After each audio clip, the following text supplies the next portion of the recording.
Merci beaucoup, frères et sœurs, pour votre accueil. Et je rectifie juste simplement, nous revenons de 10 ans de mission au Congo. Et nous avions fait précédemment 10 ans au Mali. Donc voilà pour notre expérience missionnaire qu'on aura l'occasion de vous partager effectivement vendredi prochain. Alors, heureux de pouvoir être en relation avec vous. Ne vous étonnez pas, on a eu quelques coupures d'Internet là, pendant la louange. J'espère que maintenant ça va aller. Et nous allons ensemble partager la parole de Dieu, parce que c'est cette parole qui est source de vie pour chacun de nous. Et sans plus tarder, je voudrais vous inviter à lire un texte dans le livre de l'Ecclésiaste, au chapitre 11, à partir du verset 4. En fait, je lirai surtout versets 4 et 6. Voici ce qui nous est dit. Celui qui prête trop attention au vent ne sèmera jamais, et celui qui observe toujours les nuages ne moissonnera pas. Verset 6. Dès le matin, répands ta semence, et jusqu'au soir, ne t'accorde pas de repos, car tu ne sais pas de l'une ou l'autre activité laquelle réussira, ou si les deux s'avéreront aussi bonnes l'une que l'autre. Nous savons tous que depuis une bonne année, les yeux de ce monde ont été fixés sur ce qu'on a appelé la COVID-19, et chaque jour, les médias se sont chargés de nous rappeler qu'il y avait ce danger mondial qui guettait à nos portes. Et effectivement, lorsque l'Ecclésiaste écrivait ce texte, eh bien, il ne soupçonnait pas, bien sûr, ce que nous vivrions à l'heure actuelle, mais pourtant, nous voyons que ces nuages et aussi ce vent contraire peut être encore personnifié par cette Covid ou par toute autre difficulté que les uns et les autres peuvent vivre dans votre vie actuelle. Et ici, le texte nous dit que le danger, en tout cas pour nous qui faisons partie de l'Église, le danger, c'est qu'on observe trop ces vents contraires ou qu'on regarde trop ces nuages qui n'annoncent rien de bon. Parce que si on le fait, dit l'Ecclésiaste, eh bien, on s'arrête finalement de travailler, faute de vision correcte. On ne va pas semer le champ qui pourtant nécessiterait d'être semé.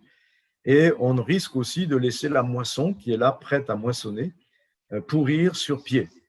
Voilà pourquoi l'Ecclésiaste nous dit ensuite au verset 6, eh bien, n'oublie pas, toi en tant que chrétien, que tu as une tâche, c'est de semer l'évangile, la bonne nouvelle, le témoignage de Jésus-Christ, puisque lorsque Jésus est venu à notre rencontre pour sauver notre âme, il nous a aussi adressé une vocation, celle d'être ses témoins. Et donc, il nous dit, bien, n'oublie pas dès le matin que c'est là aussi ton rôle sur cette terre. Si même tout le monde autour de toi a les regards fixés sur les événements, sur les difficultés qui sont là, toi, n'oublie pas que tu as une tâche à remplir dès le matin, c'est d'être un témoin de Jésus, de semer la bonne nouvelle, l'évangile, la Bible, et jusqu'au soir, eh bien, n'oublie pas aussi qu'il y a non seulement une semence à apporter, mais il y a aussi une récolte, c'est-à-dire conduire les âmes que Dieu place sur ton chemin jusqu'à Christ, ce qui sera donc aussi la moisson de ce champ. Et cela donc du matin au soir, on le voit, ça doit être la priorité du croyant, du chrétien dans ce monde. Il est ajouté, tu ne sais pas en effet ce qui réussira, ceci ou cela, ou si l'un et l'autre sont également bons. Nous voyons que nous n'avons pas à nous soucier de savoir ce que produira le travail que Dieu nous a demandé de faire, mais de travailler simplement dans le champ de Dieu. Et concernant ce champ, eh bien, il y a deux réalités que je voudrais aussi souligner, que l'on trouve dans la bouche de Jésus, dans l'évangile de Luc, au chapitre 10 et au verset 2. Dans ce passage, Jésus, il est dit, va choisir encore 72 autres disciples, en plus des 12 qu'il a déjà précédemment choisis. et il les a envoyés deux par deux pour le précéder dans toutes les villes et les localités où il devait se rendre. Et il leur dit, la moisson est abondante ou elle est grande, mais les ouvriers sont peu nombreux. Priez donc le Seigneur à qui appartient la moisson d'envoyer des ouvriers pour moissonner. À travers cet enseignement de Jésus, nous voyons qu'il y a deux éléments qu'il faut retenir concernant ce chant de Dieu, concernant cette moisson qui est là. C'est premièrement que la moisson est grande, il y a beaucoup de travail pour engranger ceux que le Seigneur sauve, ceux que le Seigneur rajoute à son Église, parce que le chant aussi, dira Jésus, ce n'est pas simplement notre famille, notre voisinage, notre ville, notre quartier ou même notre pays, mais, dit-il dans Matthieu 13, 38, c'est le monde entier. Et donc, face à cette immensité du monde dans lequel nous vivons, puisque nous sommes à l'heure actuelle plus de 7 milliards d'habitants sur Terre, eh bien, Jésus constate qu'il y a aussi peu d'ouvriers. Et cela souligne sûrement que beaucoup de ces ouvriers potentiels ont oublié quelle était la vocation de leur vie, peut-être parce que justement, ils passent leur temps à observer le vent, est-ce qu'il est favorable ou contraire. Et comme il y a dans ce monde beaucoup de vents contraires, beaucoup de difficultés, d'obstacles, eh bien, ces ouvriers se sont découragés, se sont arrêtés dans leurs tâches, ou alors ils regardent les nuages et ils voient que ce danger va venir s'ils se lancent dans le travail. Et là aussi, ça les a arrêtés. Voilà pourquoi peut-être il y a peu d'ouvriers, pas assez d'ouvriers dans ce champ. Et nous voyons que Jésus préconise, face à ce besoin qu'il y a d'ouvriers dans le champ de Dieu, eh bien, de prier celui qui en est le maître, c'est-à-dire Dieu, afin qu'il envoie lui-même des ouvriers dans la moisson. Et je crois effectivement que nous sommes dans un temps particulier où le Seigneur veut envoyer encore des ouvriers. Et vous qui êtes à l'écoute, eh bien, sachez que sûrement Dieu veut raviver dans votre cœur cet appel, cette vision de cette mission que Dieu a confiée à son Église, c'est-à-dire à tout enfant de Dieu, d'aller dans le champ de Dieu pour apporter l'Évangile et pour aussi gagner les personnes qui sont touchées par l'Évangile au Seigneur, les amener dans une église afin qu'ils puissent être pris en charge pour leur baptême d'eau et aussi pour leur croissance spirituelle, afin qu'ils deviennent eux-mêmes des disciples accomplis et des ouvriers dans cette moisson. Alors, j'ai relevé trois choses qui peuvent être utiles pour chacun d'entre nous afin d'être ces ouvriers qui resteront fidèles dans le temps et aussi utiles pour l'œuvre de Dieu. En effet, si on regarde les statistiques concernant l'efficacité des chrétiens dans l'évangélisation, dans la moisson de Dieu, eh bien, ces statistiques ne sont pas très élogieuses puisqu'il semblerait que les chrétiens sont surtout efficaces dans les 2 premières années de leur conversion. Et ce qui laisse supposer qu'après, eh bien, il y a comme une perte de vision de la vocation qu'ils ont reçue de la part du Seigneur.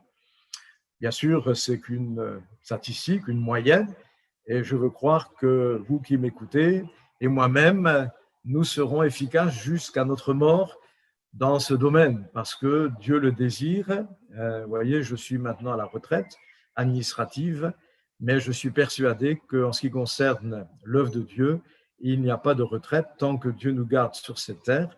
La vocation demeure, le champ est là, et nous pouvons être ses ouvriers à tout moment de notre vie, dans toutes les saisons. Pour y arriver, il y a une première notion que j'aimerais vous laisser, c'est une priorité en quelque sorte dans notre vie, garder le contact avec Dieu.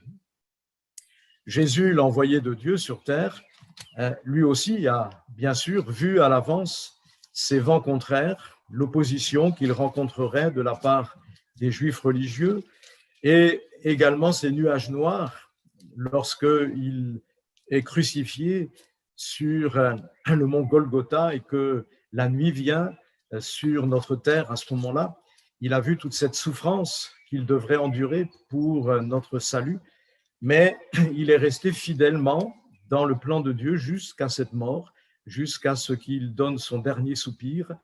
Et le remède, justement, pour rester vraiment dans cette optique, eh bien, nous l'avons dans Marc, chapitre 1er, verset 35, où il est dit ceci, que après une journée bien chargée que Jésus a eue à Capernaum, puisqu'il y a eu le soir, après le coucher du soleil, toutes sortes de malades, toutes sortes de démoniaques qui lui ont été amenés, il les a guéris, il les a libérés de ces démons. Et il est dit que beaucoup de personnes atteintes de diverses maladies ont été guéries à l'occasion de cette mission. Ensuite, ils sont allés dormir, mais très tôt, Marc 1, 35, le lendemain, bien avant l'aube, en pleine nuit, Jésus se leva et sortit. Il alla dans un lieu désert pour y prier. Simon Pierre et ses compagnons partirent à sa recherche. Quand ils l'eurent trouvé, ils lui dirent « Tout le monde te cherche. Allons ailleurs, leur répondit-il, dans les villages voisins. Il faut que j'y annonce aussi mon message, car c'est pour cela que je suis venu. » Et il partit à travers toute la Galilée. Il prêchait dans leur synagogue et chassait les démons. Amen. Ici, nous voyons que Jésus aurait très bien pu se laisser piéger à Capernaum par, non pas les difficultés, mais surtout par les besoins qu'il y avait, puisque quand les apôtres se lèvent et voient que Jésus n'est pas là, ils vont le chercher et quand ils le trouvent, ils lui disent « Mais que fais-tu ici ?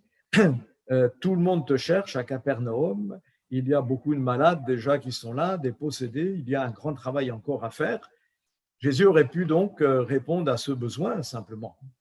Mais nous voyons que la priorité de Jésus était d'abord d'établir le contact avec son Père, et cela bien avant même que le jour se lève, que la journée de travail commence. Et ce contact qu'il a eu dès le matin avec son Père lui a permis de garder une bonne vision de quelle était sa mission pour cette journée.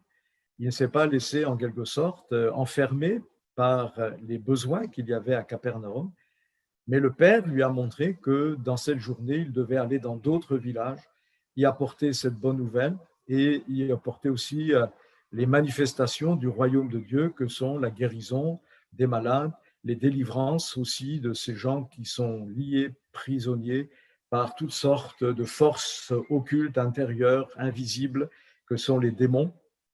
Et Jésus donc a entraîné ses disciples dans cette volonté de son Père pour accomplir cette tâche, et il a pu donc parcourir ensuite toute la Galilée, nous dit le texte, où il a guéri des malades, chassé les démons, mais aussi enseigné la bonne nouvelle de Jésus-Christ. Ainsi donc, les besoins qui se trouvaient ailleurs, dans d'autres villes, dans d'autres régions de la Palestine, Jésus est allé au-devant de ces besoins, il n'est pas resté seulement à Capernaum. Et ça nous montre ici l'importance, nous aussi, dès le matin, de fixer nos yeux sur le maître de la moisson, d'être à son écoute, car lorsqu'on parle de sortir pour prier, j'aimerais rappeler simplement à chacun de nous que la prière, c'est avant tout nous mettre à l'écoute de Dieu, puisque en fait Dieu connaît tout de nous, de nos besoins. Il n'est point besoin de passer trop de temps à lui dire tout ce qui nous passe par la tête, mais surtout d'apprendre à écouter ce qu'il a à nous dire à travers sa parole, à travers l'action du Saint-Esprit, à travers les dons spirituels que sont les paroles de connaissance, les paroles de sagesse où l'Esprit de Dieu peut nous dire à l'avance ce qu'il attend de nous. C'est là l'importance de la prière pour nous. Nous avons plus besoin d'apprendre de choses de Dieu que lui n'en a à apprendre de nous. Il connaît tout parfaitement, il connaît vos besoins, il connaît tes besoins, et il saura aussi en prendre soin dans la mesure où toi, tu t'inquiètes d'abord de qu'est-ce qui plaît à Dieu, qu'est-ce que Dieu a dans son cœur pour toi aujourd'hui. Comme Jésus l'a dit, cherchez d'abord en priorité le royaume de Dieu et ce qui est juste aux yeux de Dieu, et le reste, vos besoins, tout ce dont vous avez besoin sur terre, vous sera donné par-dessus cela, parce que Dieu est un Père qui connaît très bien chacun de ses enfants et qui surtout a le moyen, les pouvoirs de répondre à ses besoins au moment opportun, au moment où il le faut. Il est toujours à l'heure, jamais en retard dans ce domaine. Donc voilà, dès le matin, eh bien, une priorité à établir pour nous aussi si on veut rester ces ouvriers qui ne seront pas obnubilés par le vent contraire ou les nuages, mais qui auront les yeux ainsi éveillés vers les âmes qui seront là sur notre route dans la journée et envers lesquelles Dieu peut nous demander de faire quelque chose, soit semer un témoignage, soit amener la personne à Christ. Paul dira d'ailleurs dans son enseignement qu'il adresse dans la première épître à Timothée, au chapitre 2, verset 1, « J'exhorte donc avant toute chose à faire des prières pour tous les hommes, dit-il, mais il est évident qu'on ne peut pas prier pour tout le monde en même temps, mais en particulier, donc, garder le cœur ouvert à tous les hommes, même ceux qui sont loin de nous et de notre culture. Et si Dieu nous les montre dans la prière, eh bien, sachons aussi les présenter au Seigneur déjà à l'avance. C'est une priorité, donc, dit Paul, à établir. Deuxième chose que j'aimerais mettre sur votre cœur, c'est, si on veut être ces ouvriers fidèles utiles, ne jamais se laisser arrêter par les difficultés, c'est-à-dire par ce vent.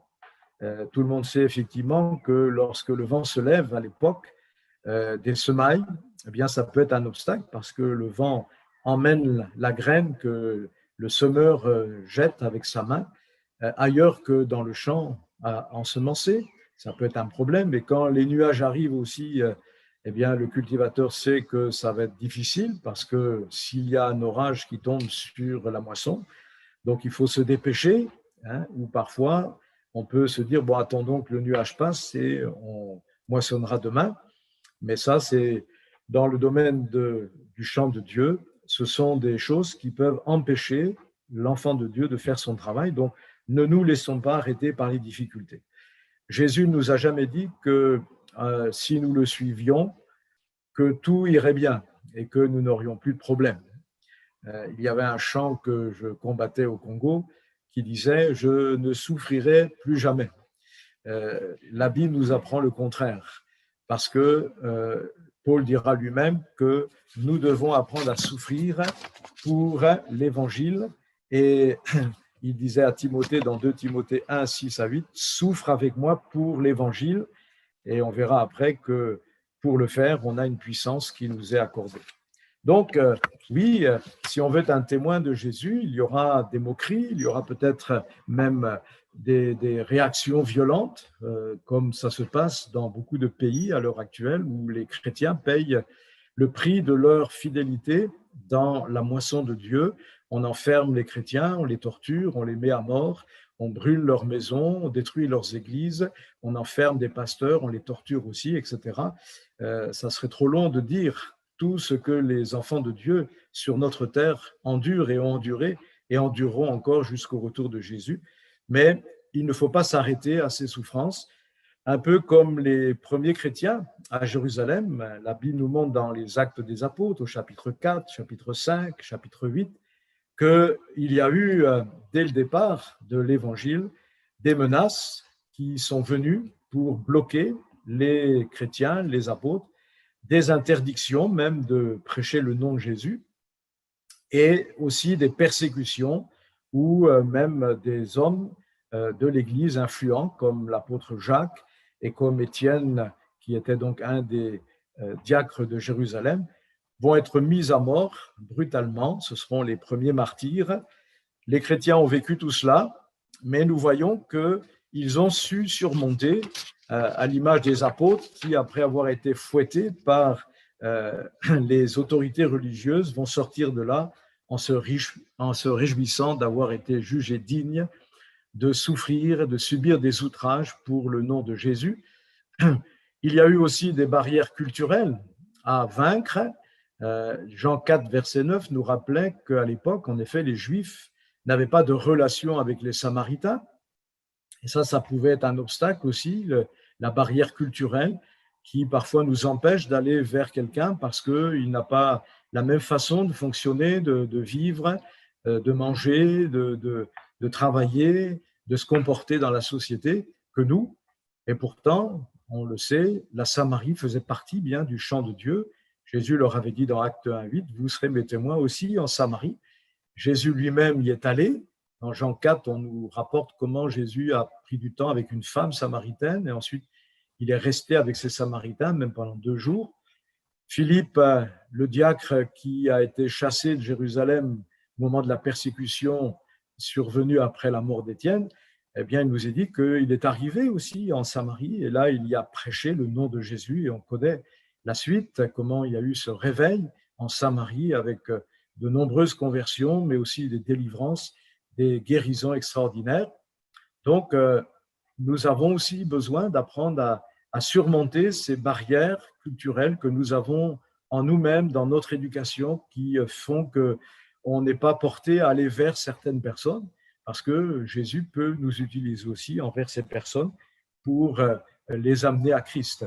Et puis enfin, il y avait ces interdits religieux. Acte 10:28, Pierre, devant les habitants de la région où se trouvait Corneille, le Romain, et qui était réuni dans sa maison, va dire ceci à cet auditoire, vous savez qu'il est défendu à un juif de se lier avec un étranger ou d'entrer chez lui. Pierre lui-même, un apôtre de Jésus, enseigné par Jésus, où Jésus lui avait pourtant enseigné que l'évangile était pour tout le monde entier, puisqu'il disait, vous irez aussi jusqu'aux extrémités de la terre. À l'époque, les extrémités de la terre, c'était pour le juif, eh bien, les païens, et tous ceux qui étaient dans l'Empire romain. Et pour donc un apôtre de Jésus, on voit que lui-même a eu des difficultés pour envisager d'aller annoncer l'évangile à des Romains. Pourtant, il y est arrivé. Comment? Il y a suite à un moment de prière sur une terrasse où Dieu lui a parlé, lui a appris à reconnaître que même ces païens avaient droit à l'évangile. Et donc, il y est allé et on sait que ça a été donc un moment béni où l'Esprit de Dieu même est tombé sur toute cette famille rassemblée, ses amis qui étaient là, et ils ont été baptisés dans le Saint-Esprit et ensuite baptisés d'eau. Voilà donc certains éléments qu'il nous faudra aussi apprendre à vaincre.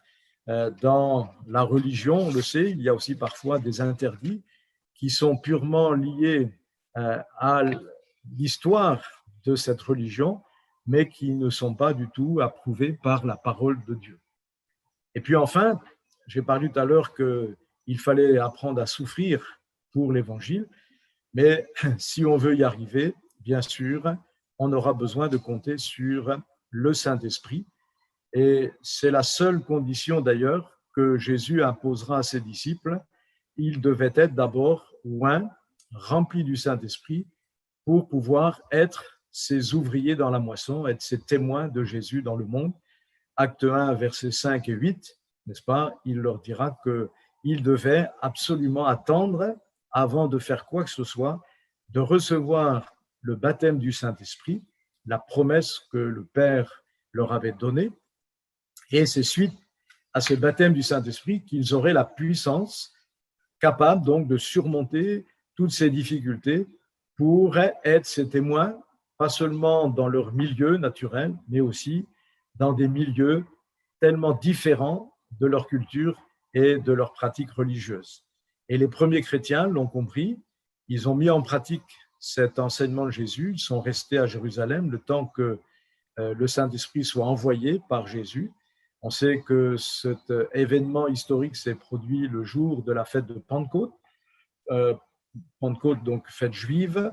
Et là, alors qu'ils étaient rassemblés depuis 10 jours, eh bien ce jour-là, ils ont reçu la promesse, ils ont tous été remplis, baptisés dans le Saint-Esprit, ils se sont mis à parler en d'autres langues sous l'action de l'Esprit. Et chaque fois ensuite qu'ils éprouvaient le besoin d'être fortifiés dans leur mission par le Seigneur, on voit qu'ils vont prier le Seigneur, notamment dans Acte 4, 31, pour que Dieu à nouveau les renouvelle dans cette expérience du départ et qu'ils puissent annoncer, malgré les menaces, malgré les difficultés, ils puissent annoncer le nom de Jésus. Et si on lit dans Acte 4, 31, on voit qu'effectivement, suite à leur prière, eh bien, Jésus a été fidèle, il les a à nouveau remplis de la puissance du Saint-Esprit et ils sont allés de nouveau de l'avant dans cette mission que Dieu leur avait confiée. Et voilà pourquoi aussi l'apôtre Paul enseigne dans Éphésiens 5, 18 que nous avons besoin de veiller sur cette onction de l'Esprit dans nos vies. Soyez constamment, dit-il dans ce texte, en train d'être remplis du Saint-Esprit et non pas remplis de vin qui peut nous faire oublier effectivement qu'on a un travail. On peut peut-être se sentir bien quand on est rempli de vin, mais on est complètement inefficace pour la mission que Dieu nous a confiée, alors que lorsqu'on veille à être rempli du Saint-Esprit dès le matin et cela jusqu'au soir, il est évident que le Saint-Esprit pourra alors nous guider, pourra alors nous conduire, nous diriger, nous fortifier, nous consoler aussi, parfois des souffrances endurées, nous défendre. J'aurai dans ce domaine beaucoup de choses à partager avec vous, mais je ne le ferai pas ce matin. Nous assister aussi et nous soutenir dans les souffrances qui sont nécessaires.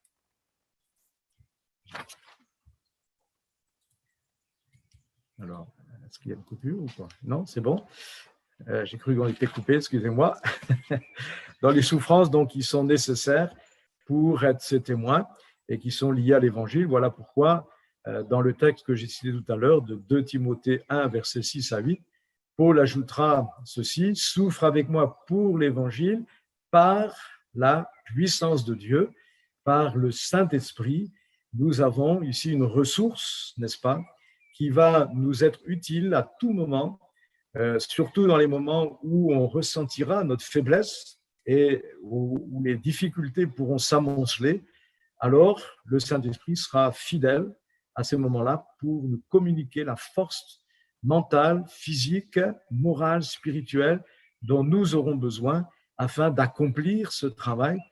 Nous savons que les apôtres qui pourtant avaient côtoyé Jésus ou avaient reçu une révélation spéciale comme Paul du Seigneur Jésus, eh bien, avaient aussi besoin dans certains moments que le Seigneur les renouvelle, les fortifie. Et on le sait, par exemple, dans Actes 5, 20, alors que les disciples, les apôtres avaient été mis en prison, eh bien, Dieu a envoyé un ange les sortir de la prison et il y a eu cette exhortation qui leur a été communiquée, annoncer au peuple toutes les paroles de cette vie. Ainsi, donc, Dieu a redynamisé le zèle des apôtres. Et puis, plus tard, Paul à Corinthe, dans cette ville où le paganisme était répandu partout, où il y avait beaucoup de difficultés d'opposition, eh bien, une nuit, Paul a été encouragé par le Seigneur. Ça nous est relaté dans Acte 18, versets 9 à 10, où le Seigneur lui a dit « Parle et ne te tais point ». Et j'aimerais utiliser cette parole que nous avons dans ce texte pour encourager peut-être quelqu'un ce matin de mes auditeurs qui peut-être est impressionné par ces difficultés qui pourraient surgir d'un témoignage et le Seigneur vous dire « Eh bien, parle et ne te tais point parce que de cette parole dépend le salut d'une âme, dépend la vie éternelle pour quelqu'un et le Seigneur aimerait vous utiliser pour ce merveilleux miracle d'une nouvelle naissance et d'une régénération spirituelle. Ne regardons donc pas aux difficultés, mais comme Hébreux 12 nous le dit, versets 1 et 2, marchons les yeux fixés sur Jésus, établissons sans cesse ce contact avec Jésus, comme le dit Paul dans une épître aux Thessaloniciens, priez sans cesse, c'est-à-dire gardez vos regards sur le Seigneur, gardez contact avec Jésus, ne vous laissez pas détourner par les vents contraires, les nuages, mais regardez au Seigneur. Et alors, eh bien, au lieu de regarder à vous-même, vos souffrances, les difficultés que vous endurez, ou au contraire, au désir de votre chair, car c'est aussi une autre influence qui nous détourne de la mission, eh bien, vous allez lever les yeux vers la moisson de Dieu. Dieu vous montrera les personnes vers qui il veut que vous fassiez une démarche. Il vous montrera la moisson qui est là devant vous aussi, ou le champ à semer qui est là devant vous. Et ainsi, vous pourrez garder contact avec ce travail, être utile, en vous rappelant que si vous êtes animé du Saint-Esprit, eh bien, le Seigneur peut aussi vous amener à vous intéresser à un champ qui est très loin de chez vous, comme ça m'est arrivé un jour dans ma chambre, dans mon bureau, lorsque le Seigneur m'a visité en 1992 et qu'il m'a dit « Je t'enverrai au Congo, Brazzaville ». Je ne savais pas encore à l'époque où était vraiment ce pays. J'ai dû prendre une carte et toute la journée, j'ai été saisi par le Saint-Esprit. Dieu peut aussi vous saisir, non pas pour vous envoyer, mais simplement peut-être pour prier en faveur d'un missionnaire ou d'une mission qui est accomplie aux extrémités de la terre, et aussi, pourquoi pas, aider cette mission, ce travail à travers vos dons.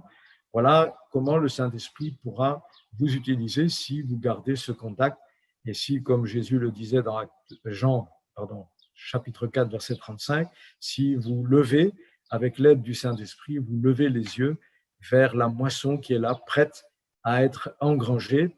Il y a sûrement autour de chez vous, autour de vous, dans votre environnement ou dans votre connaissance, des personnes que le Seigneur voudrait amener à lui, intégrer à son Église, et vous êtes ce maillon, vous êtes cet ouvrier que le Seigneur pourra utiliser dans la mesure où vous allez garder toujours bien fixer les yeux sur le Seigneur et sur le chant. Voilà donc cette exhortation que je voulais vous adresser, qui avait comme titre « Ne perdez pas de vue le chant ». Ne vous laissez pas omnubilé par la Covid-19 ou par toute autre difficulté, mais gardez vos yeux fixés sur Jésus. C'est lui qui saura aussi vous donner la bonne vision. Que Dieu bénisse chacun de vous, bénisse cette Église. Amen.